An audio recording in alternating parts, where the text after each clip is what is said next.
বিসমিল্লাহির রহমানির রহিম। দেশ গড়ার পরিকল্পনা,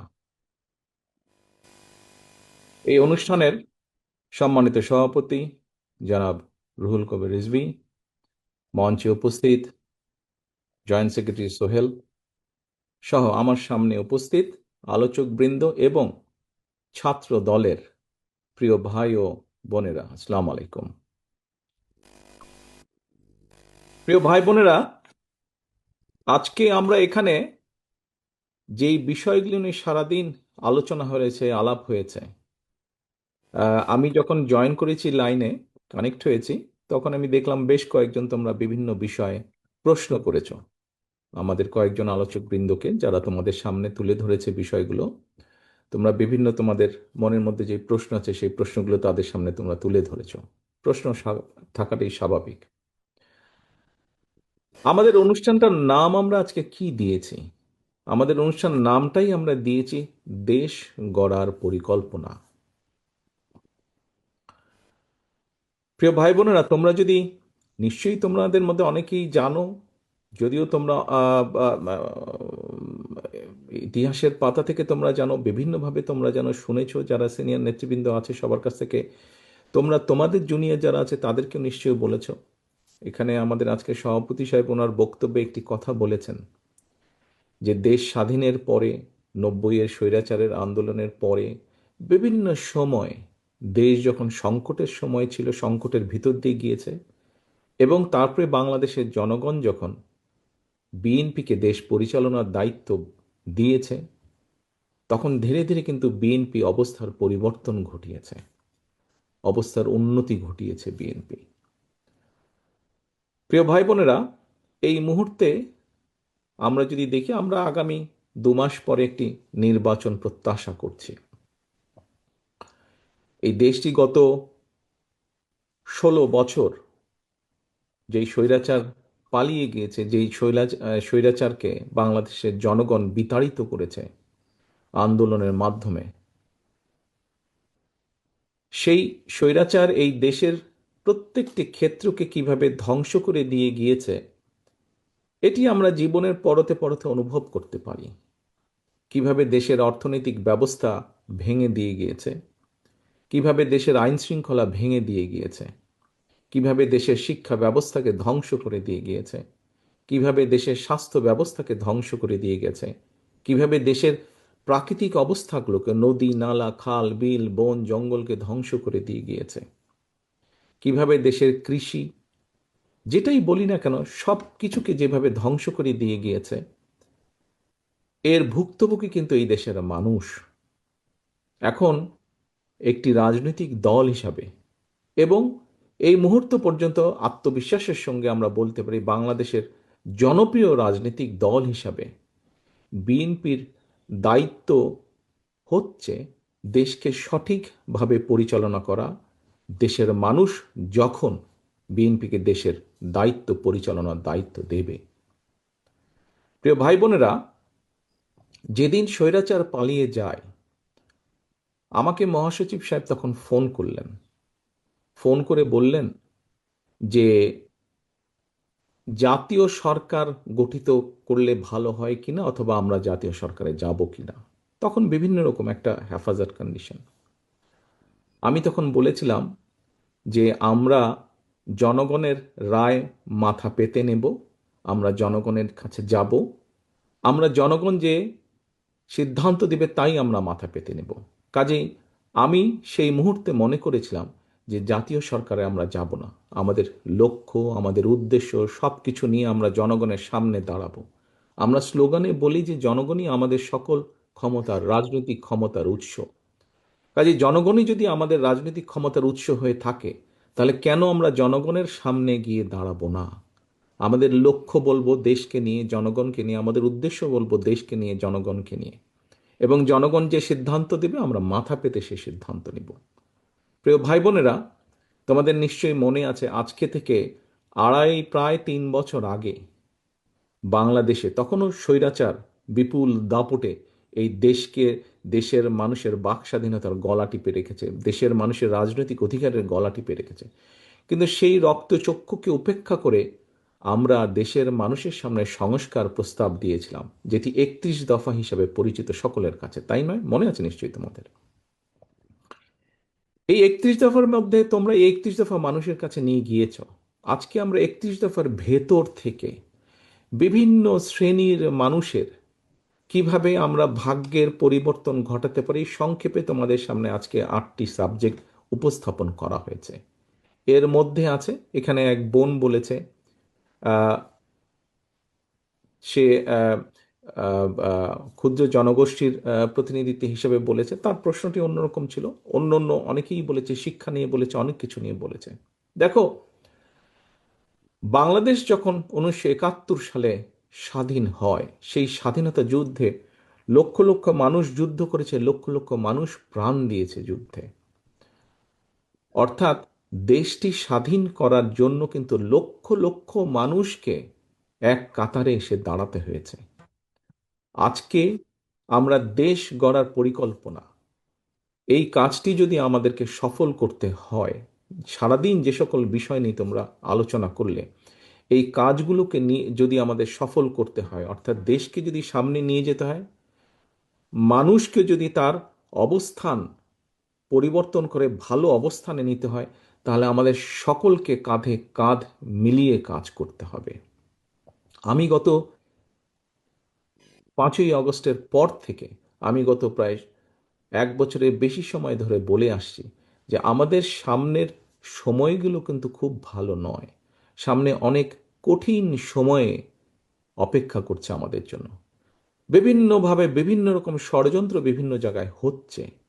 এই ষড়যন্ত্র রুখে দিতে পারে এই দেশের জনগণ, এবং এই ষড়যন্ত্র জনগণকে নিয়ে সাথে রুখে দিতে পারে বিএনপি, বাংলাদেশ জাতীয়তাবাদী দল।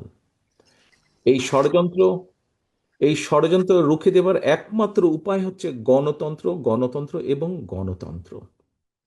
আমরা যদি গণতন্ত্রকে প্রতিষ্ঠিত করতে পারি, যে কোনো মূল্যে জনগণের মতামতকে প্রতিষ্ঠিত করতে পারি, তাহলে অবশ্যই অনেক ষড়যন্ত্রকে আমরা রুখে দিতে পারবো।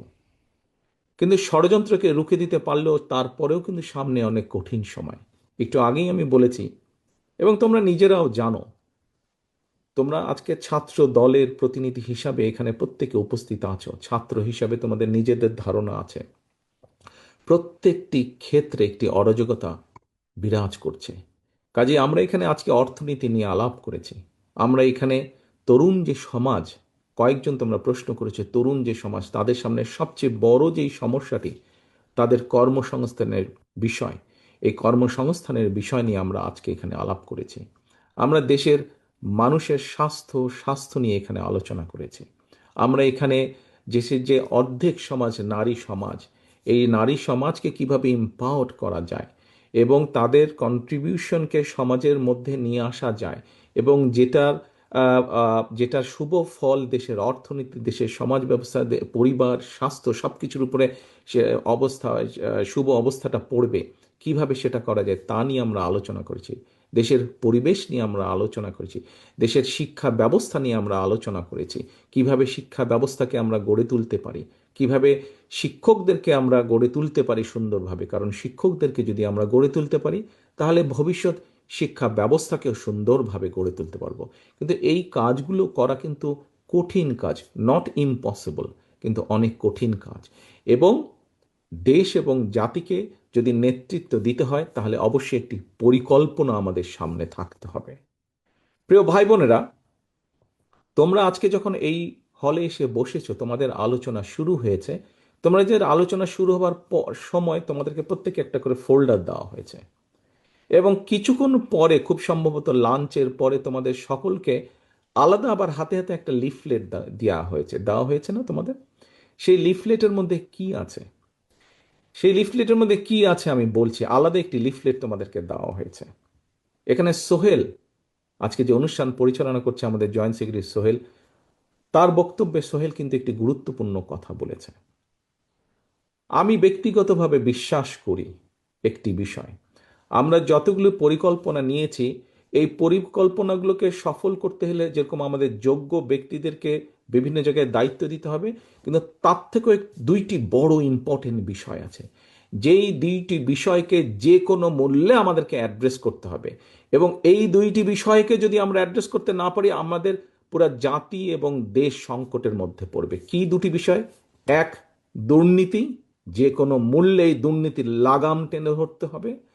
দুই, আইন শৃঙ্খলা পরিস্থিতি, যে কোনো মূল্যে আইন শৃঙ্খলা পরিস্থিতির লাগাম টেনে ধরতে হবে।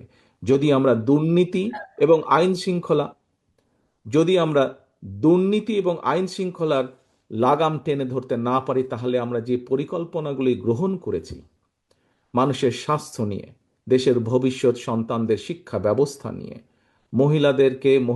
নারী সমাজকে এম্পাওয়ার্ড করার জন্য, দেশের কৃষি ব্যবস্থা, প্রত্যেকটি পরিকল্পনা আমাদের বাধাগ্রস্ত হবে, স্লো হয়ে যাবে আমাদের। সেজন্যই আমাদের সরকার গঠনের সুযোগ পাওয়ার সাথে সাথে সর্বপ্রথমে আমাদেরকে নজর দিতে হবে, সর্বপ্রথমে আমাদেরকে ব্যবস্থা করতে হবে দুর্নীতির লাগাম কিভাবে আমরা টেনে ধরব। প্রিয় ভাই বোনেরা, তোমাদের হাতে যে লিফলেটটা দেওয়া হয়েছে, এই লিফলেটের মধ্যে একদম তথ্য দিয়ে উপস্থাপন করা হয়েছে যে বিএনপি 2001 সাল থেকে 2006 সাল পর্যন্ত যখন দেশ পরিচালনার দায়িত্বে ছিল, তার আগে এই যেই স্বৈরাচারকে বিদায় করা হয়েছিল, সেই স্বৈরাচার যখন দেশ ক্ষমতায় ছিল, সেই সময় কিভাবে তারা দুর্নীতিতে দুর্নীতি ছেয়ে ফেলেছিল দেশকে, এবং 2001 সালে দায়িত্ব পাবার পরে কিভাবে খালেদা জিয়ার সরকার ধীরে ধীরে ধীরে ধীরে দুর্নীতির অবস্থার উন্নতি ঘটিয়েছিল, দুর্নীতি থেকে ধীরে ধীরে কিভাবে দেশকে বের করে নিয়েছিল।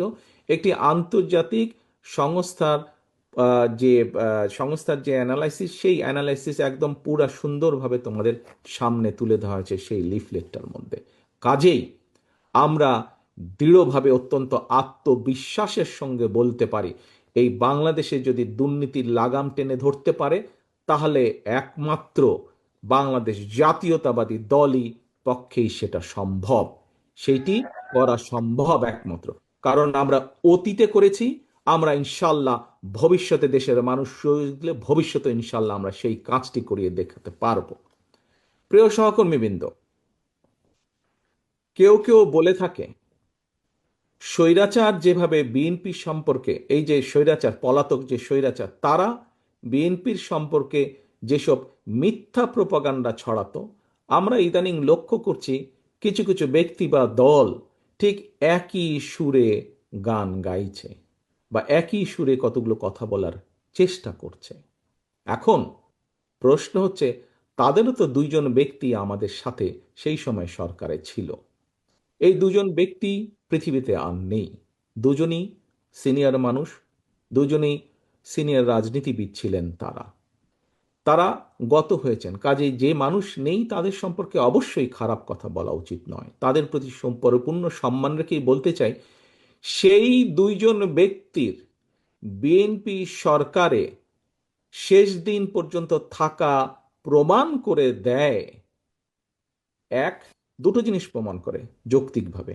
এক, তারা অবশ্যই পূর্ণ কনফিডেন্স ছিল খালেদা জিয়ার উপরে যে খালেদা জিয়া দুর্নীতির বিরুদ্ধে যুদ্ধ করছে, সেজন্যই তারা শেষ দিন পর্যন্ত ছিল, সেজন্যই তারা শেষ দিন পর্যন্ত ছিল। এখন তাদের দলের অন্য যে যত বড় বড় কথা বলি কি না কেন, খালেদা জিয়া শেষ দিন পর্যন্ত দুর্নীতির বিরুদ্ধে যুদ্ধ করেছে এবং দুর্নীতির অবস্থার পরিবর্তন ঘটেছে, এই আত্মবিশ্বাস তাদের মধ্যে ছিল। তারা দেখেছিল সেই সরকারকে, কারণ তো সরকারের ভেতরেই ছিল, সেজন্যই তারা শেষ দিন পর্যন্ত এই বিএনপি সরকারের সাথে তারা ছিল। আমরা এইভাবেই ধরে নেব, আমরা অন্য কিছু বলতে চাই না। কেউ কেউ বলে থাকে যে কেউ কেউ বলে থাকে যে তাদের বিরুদ্ধে কোনো কিছু অভিযোগ পাওয়া যায় না। আজকে যখন নিরপেক্ষ কোর্ট বসেছে, স্বৈরাচারের সময় আমরা দেখেছি কিভাবে আদালতকে ইনফ্লুয়েন্স করা হতো, কিন্তু স্বৈরাচার পালিয়ে যাওয়ার পরে মোটামুটি আমরা বলতে পারি যে আদালত এখন নিরপেক্ষতা আমরা আশা করি। সেই নিরপেক্ষ আদালত থেকে আমরা দেখেছি কারো বিরুদ্ধেই কোনো জিনিস প্রমাণিত হয়নি, এটি ছিল প্রোপাগান্ডা। কাজেই আমাদেরকে আজকে এই এই এই কনক্লুশনই আসতে হবে যে একমাত্র বিএনপি পেরেছিল দেশকে দুর্নীতি থেকে বের করে নিয়ে আসতে। ইনশাল্লাহ আগামী দিনেও বিএনপি পারবে। এবার আসো আইন শৃঙ্খলা। এবার আসো আরেকটি বিষয় আমি উল্লেখ করতে চাই তোমাদের সামনে, সেটি হচ্ছে আইন শৃঙ্খলা পরিস্থিতি।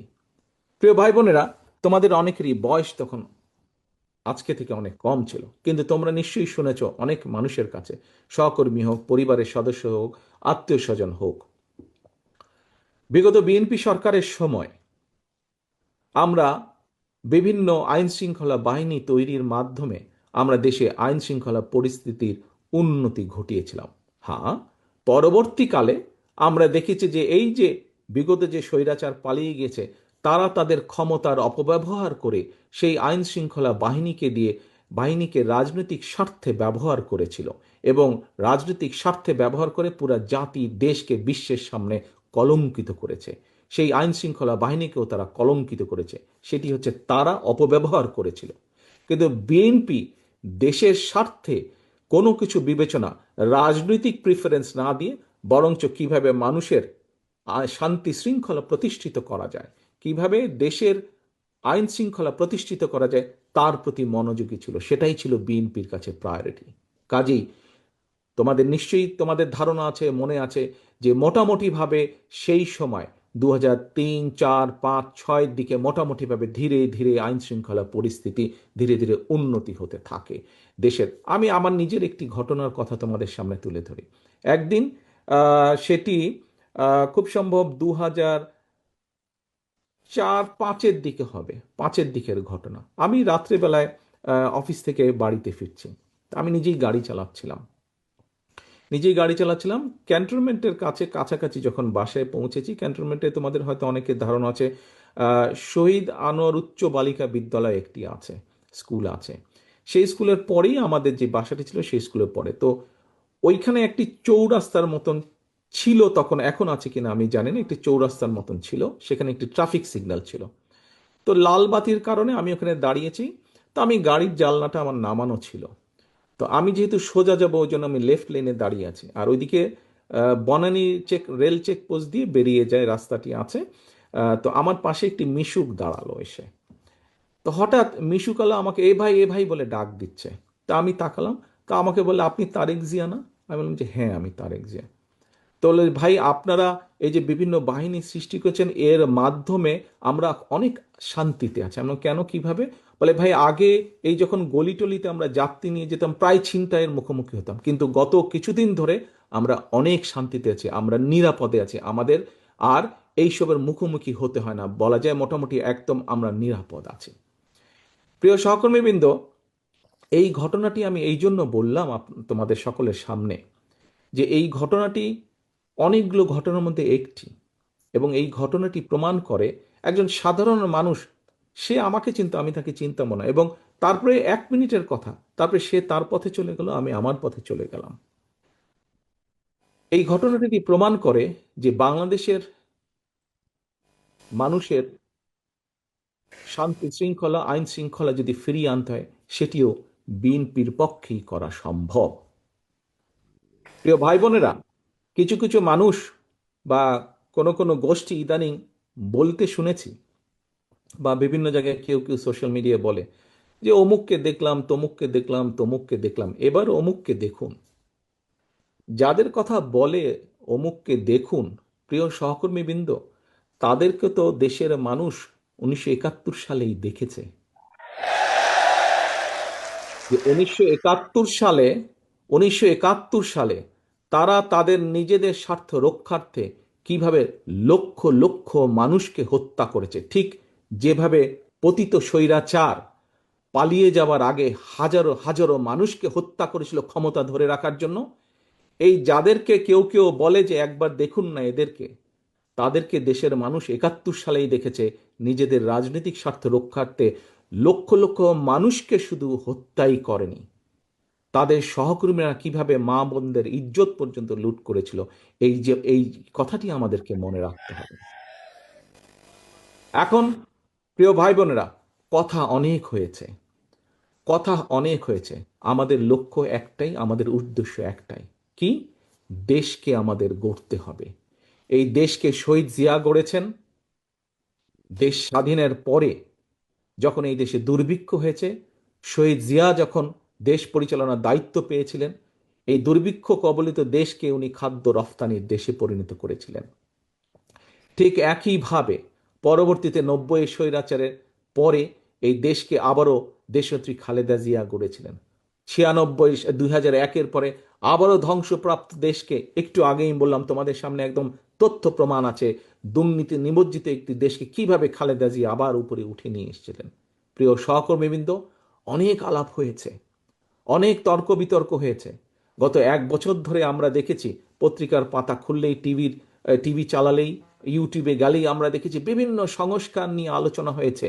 কিন্তু একটি সংস্কার মধ্যে তোমরা আজকে যেই কয়টি বিষয় নিয়ে আলোচনা করেছো, তোমাদের কর্মসংস্থান, তরুণ সমাজের কর্মসংস্থান নিয়ে আলাপ করেছো, মহিলাদের এম্পাওয়ারমেন্ট নিয়ে আমরা আলোচনা করেছি, কৃষকের কৃষি কার্ড নিয়ে আমরা আলোচনা করেছি, আমরা মানুষের স্বাস্থ্য সেবার জন্য প্রান্তিক মানুষের দোরগোড়ায় স্বাস্থ্যসেবা পৌঁছে দেওয়ার জন্য আমরা স্বাস্থ্যকর্মীর বিষয় নিয়ে আলোচনা করেছি। আমরা আরো আলোচনা করেছি কিভাবে আমরা খাল খনন করব, কিভাবে আমরা বৃক্ষরোপণ করব। তোমাদের কাছে একটি প্রশ্ন, বিগত 1 বছর ধরে আমরা যে সংস্কার আলোচনা দেখলাম, বহু দলের, এই যে সরকার যে উদ্যোগ গ্রহণ করেছিল, এগুলি, এই যে আজকে তোমরা এই যেই বিষয়গুলি নিয়ে আলোচনা করেছো, সেই বিষয়গুলো কি তোমরা মনে করো এই প্রত্যেকটি বিষয় প্রত্যেকটি সাধারণ মানুষের জীবনের সাথে সম্পর্কিত? তোমরা কি মনে করো, তোমরা সারাদিন যেই বিষয়গুলি নিয়ে আলাপ করেছো, তোমরা কি মনে করো যে এই প্রত্যেকটি বিষয় সাধারণ মানুষের সাথে, জীবনের সাথে সম্পর্কিত? Yes or no? ইয়েস কি ইয়েস? সম্পর্কিত? ওকে, তাহলে সম্পর্কিত। প্রিয় সহকর্মীবৃন্দ, হ্যাঁ, যেগুলা সংস্কার নিয়ে আলাপ হয়েছে, এর মধ্যে বিএনপিও 3 বছর আগে অনেক কিছু বলেছে, সেই সংস্কারগুলো প্রয়োজন। তবে সবচাইতে বেশি প্রয়োজন মানুষের ভাগ্যের পরিবর্তন। এবং আজ সারাদিন তোমরা যা আলোচনা করেছিল, এই কাজগুলো যদি আমরা করতে পারি, তাহলেই একমাত্র মানুষের ভাগ্যের পরিবর্তন করা সম্ভব। এবং মানুষের ভাগ্যের পরিবর্তন হলে, মানুষের যখন তরুণ যুবক যুবতীরা যখন চাকরি বাকরি কর্মসংস্থান করতে পারবে, কৃষক যখন কৃষি কার্ডের মাধ্যমে ধীরে ধীরে স্বাবলম্বী হয়ে উঠবে, নারী যখন ফ্যামিলি কার্ডের মাধ্যমে ধীরে ধীরে স্বাবলম্বী হয়ে উঠবে, যখন আমরা দেশের মানুষের আস্তে আস্তে ধীরে ধীরে রোগীর সংখ্যা কমিয়ে ফেলতে পারবো, যখন আমাদের খাল বিলগুলোতে পানি থাকবে, বন্যা হবে না, তখনই মানুষের ভাগ্যের পরিবর্তন ঘটবে। এবং মানুষের ভাগ্যের পরিবর্তন ঘটা মানে দেশের ভাগ্যের পরিবর্তন ঘটবে। প্রিয় ভাই বোনেরা, বিএনপি বাংলাদেশকে সিঙ্গাপুরও বানাতে চায় না, মালয়েশিয়াও বানাতে চায় না, কানাডাও বানাতে চায় না, যুক্তরাষ্ট্র বানাতে চায় না। আমরা চাই একটি স্বাবলম্বী বাংলাদেশ, যেই বাংলাদেশে মানুষ দেশের ভিতরে কর্মসংস্থানের ব্যবস্থা থাকবে, খেয়ে পরে বেঁচে থাকবে, শান্তিতে থাকবে, যেখানে দুর্নীতি নিয়ন্ত্রণ থাকবে, দুর্নীতির লাগাম টেনে ধরতে আমরা সক্ষম হব। সেরকম একটি বাংলাদেশ চাই। অনেক কথা হয়েছে, আসো, প্রথমেই আমি বলেছি দেশ স্বাধীন সকলে কাঁধে কাঁধ মিলিয়ে করেছি। দেশ স্বাধীনতার যে যুদ্ধ, সেই যুদ্ধ কাঁধে কাঁধ মিলিয়ে লক্ষ লক্ষ মানুষ একসাথে করেছে, তখন কেউ তাকে নিয়ে কে কি। আজকে আসো, দেশ গড়ার যে পরিকল্পনা, এই পরিকল্পনা সফল করতে হলে তোমাদেরকে আজকে ছড়িয়ে ছিটিয়ে পড়তে হবে সারা দেশে, যে যেখান থেকে এসেছো। এবং শুধু ছড়িয়ে ছিটিয়ে পড়লে চলবে না, তোমাদের হাতে যে ফোল্ডারটি দেওয়া হয়েছে, হয়তো সংখ্যা কম, আমরা চেষ্টা করব তোমাদের কাছে আরো এই ডকুমেন্টগুলো পাঠাতে। মানুষের দৌড় গোড়ায় চলে যেতে হবে, প্রত্যেকের দৌড় গোড়ায় চলে যেতে হবে, দলের একজন প্রতিনিধি হিসাবে, দলের অ্যাম্বাসাডার হিসাবে তোমাদের প্রত্যেককে, ছাত্রদলের প্রত্যেকটি নেতাকর্মীকে তোমার এলাকার, গ্রামের, ওয়ার্ডের, ইউনিয়নের গোড়ায় গোড়ায় চলে যেতে হবে, ঘরের দরজায় দরজায় চলে যেতে হবে। মা বোনদেরকে বলতে হবে তাদের জন্য আমরা কি করব, কৃষকদেরকে বলতে হবে তাদের জন্য আমরা কি করব, তরুণ যুবক যুবতীদেরকে বলতে হবে তাদের কর্মসংস্থানের জন্য আমরা কি করব। অর্থাৎ তোমাদের হাতে যে কাগজগুলো হাতে আছে, সেখানে প্রায় সমাজের প্রত্যেকটি মানুষের কোনো না কোনো একটি আশার আলো আছে। আমরা যদি একসাথে কাজ করি, ইনশাল্লাহ আমরা সেই বাংলাদেশ গড়ে তুলতে সক্ষম হব, যেই বাংলাদেশের প্রত্যাশা আমরা করি। অনেক সময় লাগবে, কষ্ট হবে, অনেক কঠিন, অনেক শত্রু আছে যারা আমাদেরকে বাধা দিবে, কিন্তু এই দেশের মানুষকে কেউ বাধা দিয়ে দাবিয়ে রাখতে পারেনি। ইনশাল্লাহ দেশ গড়ার পরিকল্পনা কাজ যখন আমরা শুরু করব বাংলাদেশের মানুষের রায় নিয়ে, তখনও ইনশাল্লাহ কেউ আমাদেরকে দাবিয়ে রাখতে পারবে না। কিন্তু তোমাদেরকে সকলকে যেতে হবে আজকে মানুষের দৌড়গোলায়, মানুষকে ঐক্যবদ্ধ করতে হবে। ভাই বোনেরা, তোমাদেরকে আরেকটি কথা বলি। এই দুইটি বিষয় আমি উল্লেখ করব। দুইটি বিষয় উল্লেখ করে আজকে তোমাদেরকে ছেড়ে দিব, এবং ছেড়ে দেওয়ার পরে যেই কাজটি বললাম সেই কাজটিতে কিন্তু তোমাদেরকে প্ল্যান করতে হবে। তোমরা এখানে যারা আজকে ছাত্রদলের বিভিন্ন ইউনিটের নেতৃবৃন্দ উপস্থিত আছো, তোমাদের নিচে তোমাদের আরো অনেক সহকর্মী আছে। তোমরা যে যার ইউনিটে ফিরে যাবে, সবাইকে ডাকবে। তোমরা যা জেনে গেলে, যা শিখে গেলে, তাদেরকে সেগুলো তোমরা বলবে, বোঝাবে, এবং ছুটে বেড়াতে হবে, ছড়িয়ে পড়তে হবে। মানুষের ঘরে ঘরে ছড়িয়ে পড়তে হবে। মানুষকে বলতে হবে যে বিএনপি আগামী দিনে এই এই কাজ আপনাদের জন্য করতে চায়। তোমার দল কি? বাংলাদেশ জাতীয়তাবাদী দল। বাংলাদেশ জাতীয়তাবাদী দল এই এই কাজগুলো কৃষকের জন্য এই করতে চায়, নারী সমাজের জন্য এই করতে চায়, ছাত্র ছাত্রীদের জন্য এই করতে চায়, শিক্ষকদের জন্য এই করতে চায়, মসজিদের ইমাম মুয়াজ্জেম সাহেবদের জন্য এই করতে চায়। প্রত্যেকটি মানুষের কাছে তার তার মেসেজগুলো পৌঁছে দিতে হবে। প্রিয় সহকর্মীবৃন্দ, আমরা মানুষ, পৃথিবীতে আমরা বসবাস করি। আমরা মানুষ হিসাবে মানুষের জন্য আমরা কাজ করতে পারি।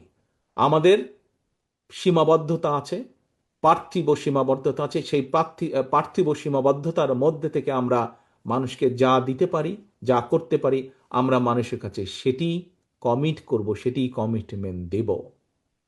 এখন এখন যার মালিক আমি বা তুমি কেউ না, তার কমিটমেন্ট কি আমরা দিতে পারি? তার কমিটমেন্ট আমরা দিতে পারি না, যা আমাদের সাধ্যের বাইরে। এখানে আমরা মুসলমান আছি, অন্য ধর্মের মানুষও এখানে উপস্থিত আছে। মুসলমান হিসেবে আমরা বিশ্বাস করি এই পৃথিবীতে এবং পৃথিবীর বাইরে যাবতীয় যা কিছু আছে, আমরা যা কল্পনা করি, যা কল্পনা করতে পারি না, সকল কিছুর মালিক একমাত্র আল্লাহ তাআলা, একমাত্র আল্লাহ রাব্বুল আলামিন। আমরা শুনেছি অনেক কিছু, একটি রাজনৈতিক দলের কিছু ব্যক্তি বা বেশ কিছু ব্যক্তি বিভিন্ন জিনিসের টিকিট বিক্রি করে বেড়াচ্ছে, বিভিন্ন জিনিসের কনফার্মেশন দিয়ে বেড়াচ্ছে। তো এখন এখন আমি যতটুকু বুঝি, অনেক মুরব্বী ব্যক্তি আছেন, বুজুর্গ ব্যক্তি আছেন ধর্মীয় বিষয়। আমি একজন সাধারণ নর্মাল একজন মুসলমান হিসেবে আমি যতটুকু বুঝি, যা আমার না, আমি যদি তা দেবার কথা বলি, অর্থাৎ যার যেটি আমার না সেটির কমিটমেন্ট যদি করি, তাহলে আমি তার সাথে পাল্লা দিচ্ছি। অর্থাৎ দোজক বেহেশত দুনিয়া সবকিছুর মালিক আল্লাহ। যেটার মালিক আল্লাহ, যেটার কথা একমাত্র আল্লাহ তাআলাই বলতে পারে, সেখানে যদি আমি কিছু বলতে চাই, আমার নর্মাল দৃষ্টিকোণ থেকে আমি বুঝি যে সেটি হচ্ছে শিরিক, সেটি হচ্ছে শিরিকের পর্যায়ে পড়ে। কাজে তোমাদেরকে ঘরে ঘরে যেতে হবে এবং বলতে হবে যারা এইসব কথা বলে তারা শিরিক করছে। আপনি যদি তাদের কথা শোনেন, আপনিও শিরিকের পর্যায়ে পড়ে যাবেন। যার অধিকার একমাত্র আল্লাহ তাআলার, সেটি একমাত্র আল্লাহর অধিকার। কে কোথায় যাবে, কার ইহকালে কি হবে, পরকালে কি হবে, তার অধিকার একমাত্র, ডিসাইড করার অধিকার একমাত্র আল্লাহ। আমরা পৃথিবীতে মানুষ হিসাবে আমরা মানুষের দেখভাল যতটুকু সম্ভব আমাদের দৃষ্টি থেকে আমরা করতে পারবো, আমাদের শক্তি সামর্থ্য অনুযায়ী করতে পারবো। আমরা এ কালেরটা করতে পারবো, এ কালেরটা কম বেশি আমরা মানুষ হিসাবে যা আমাদেরকে ক্ষমতা আল্লাহ দিয়েছে তার ভিতরে করতে পারবো। যা ক্ষমতার বাইরে তা আমরা করতে পারবো না। কাজী যারা এসব কথা বলে তারা ইনেবে শিরিক করছে। একজন মুসলমান হিসেবে আমি সেটাই বুঝি। এই কথাগুলো তোমাদেরকে পৌঁছে দিতে হবে। তবে সবচেয়ে বড় কথা হচ্ছে, যা তোমরা আজকে শিখে গিয়েছো, যা তোমরা আজকে জেনে গিয়েছো, যা তোমরা আজকে বুঝে গিয়েছো, এগুলো মানুষের দোরগোড়ায় পৌঁছে দিতে হবে তোমাদেরকে। তোমাদেরকে বিএনপির অ্যাম্বাসাডার হিসাবে যেতে হবে, আজকে মানুষের রাষ্ট্রদূত হিসাবে, দূত হিসাবে যেতে হবে। এখন আমার প্রশ্ন তোমাদের কাছে, তোমরা কি এই কঠিন কাজটি করতে পারবে? যদি তোমরা এই কঠিন কাজটি করতে পারো, তাহলে ইনশাল্লাহ বিএনপি দেশ করার যে পরিকল্পনা, সেই পরিকল্পনার পক্ষে ইনশাল্লাহ আমরা জনগণের রায় পাব, এবং জনগণের রায় ইনশাল্লাহ পেলে ইনশাল্লাহ আমরা এই পরিকল্পনাকে ধীরে ধীরে পর্যায়ক্রমিকভাবে বাস্তবায়ন করবো ইনশাল্লাহ। প্রিয় সহকর্মীবৃন্দ, আশা করি, প্রত্যাশা করি এবং ইনশাল্লাহ তোমরা তোমাদের কাজে সফল হও। তোমাদের সেই সফলতা কামনা করে আমার বক্তব্য শেষ করছি। আল্লাহ হাফেজ। বাংলাদেশ জিন্দাবাদ। বাংলাদেশ জাতীয়তাবাদী দল জিন্দাবাদ।